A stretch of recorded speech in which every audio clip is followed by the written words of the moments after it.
Oh man, all I want to do is work out. What I got to do is inventory first. So I got to count the drinks. Looks like there's about 30, 60, like what, 100, 160. That's about right. Man, you're doing that all wrong, man. How am I doing it wrong? What's up, everybody? So if you were watching my videos, on Wednesday you saw me do overload, which is an interesting approach to training and just blasting up strength. And if you were paying attention last week, you saw me do something called motor skill, which is basically I was just practicing my Husafell, log press, and deadlifts with a ton of sets of just triples. I'm gonna be doing that again today, but heavier, and I'm ready to become a champion. What the f are you doing with my trophies? Oh wow, my hamstrings are sore today. How come? I think the overload of the eccentrics on Wednesday, those were heavy. I need to add another 100 pounds.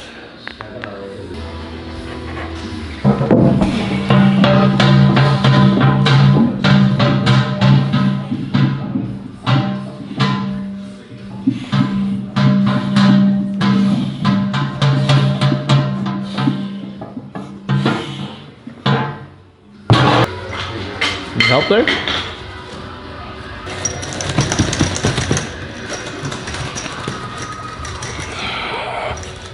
Come on. Way to put away the belt. Just waste of energy.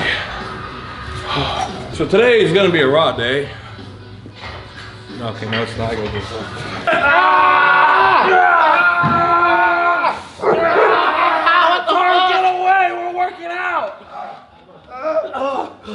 Just did some more. Got the belt off.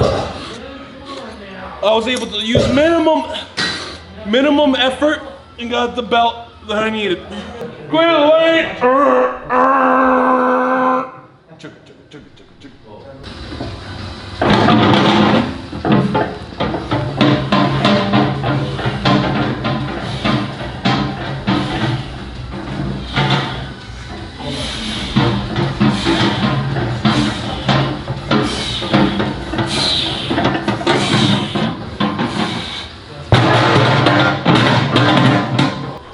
More dudes! So is my butt crack showing? No. Oh, well, it doesn't matter.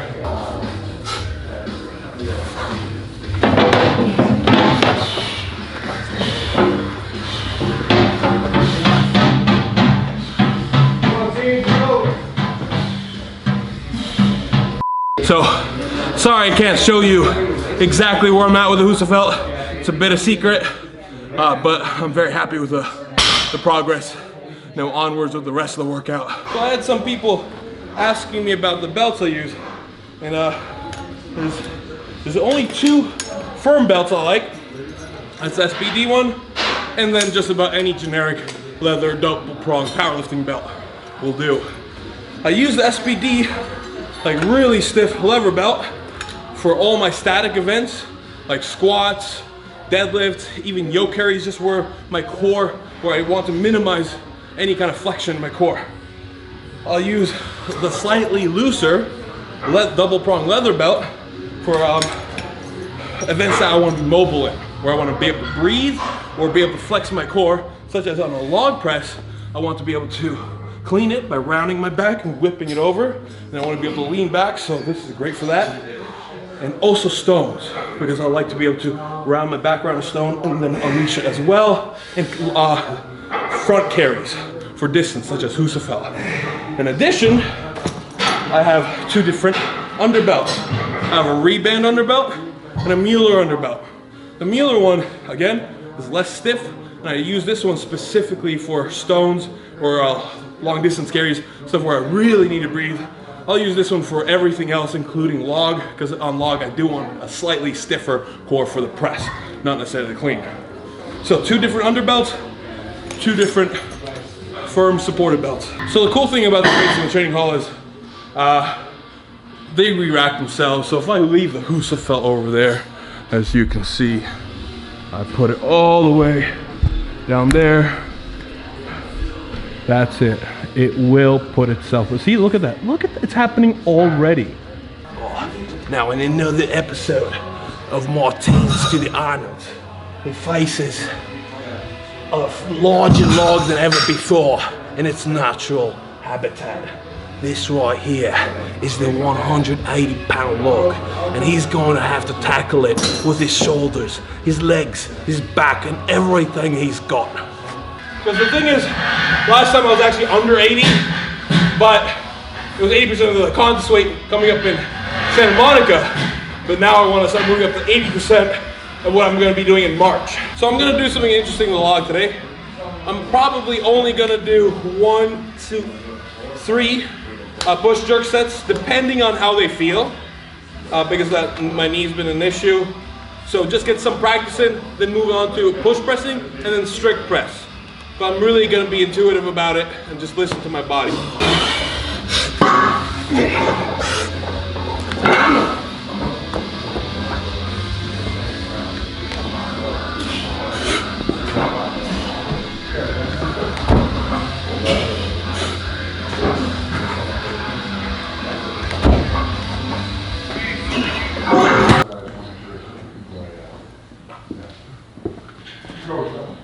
Bad dog.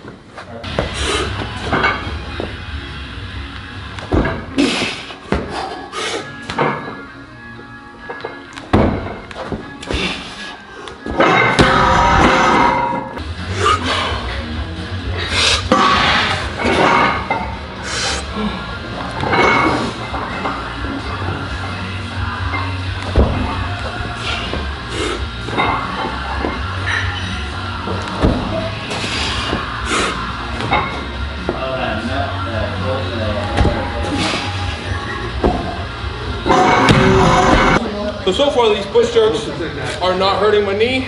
I don't know how that's gonna feel tomorrow. So I'm gonna try at least one more set with doing the jerk. Maybe get this a 5 sets called there, but we'll see.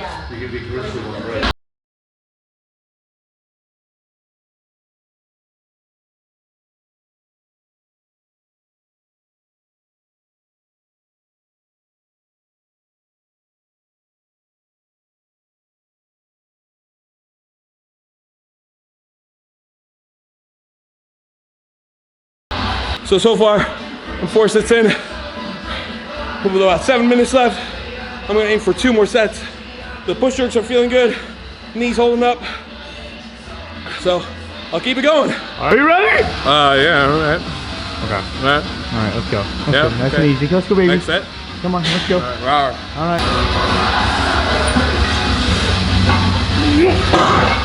Let's go! Easy! Up! That was quick! Up! Easy! Up! Nice! Woo!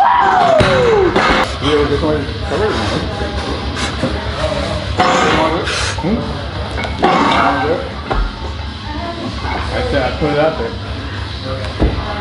Out of it! Let's go! Let's go, baby! Let's go!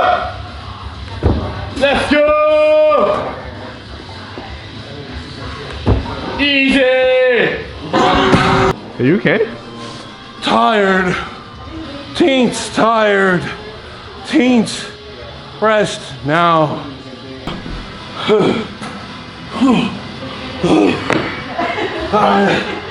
Everything's heavy now. That's not true. Come on! Damn it!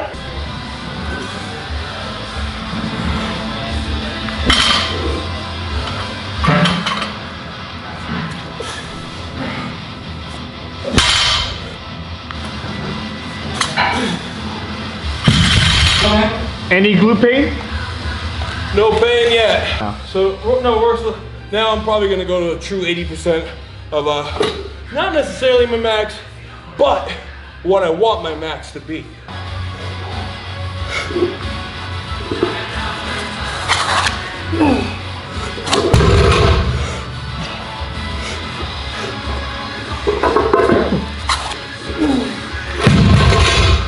So you did 900-pound eccentric on Wednesday, How does that contrast to doing this? The 900-pound eccentric is just to get the feel for the weight in my nervous system. Because basically doing the eccentric actually lights up the nervous system more than the concentric phase. So loading myself under that weight and lowering it on Wednesday just basically lit up the neural pathways so I'd be ready in the future to lift that weight. Doing the concentric is basically just practicing, putting it all together. The real strength comes from the eccentric, but technique and focus and practice come from the motor skill. Oh, so I'm gonna try this set. I need to be careful. Going up to 655 felt a little bit heavy. Right now I'm up to 815, I think? 815? Anyway, let's get a triple. If it feels good, I'll do multiple sets. If not, I might just call it there. Oh. We'll get a little rest. Ow. How much is that? 645. Nobody knows. Come on! Get up! Oh, not today. Ow. I'm calling it. Deadlift ain't moving. Can't be too upset. Feel good in general. Just posterior is a little bit burnt, so gonna get a good rest. The workout's done. Now, what do you do for rest? That's a private question.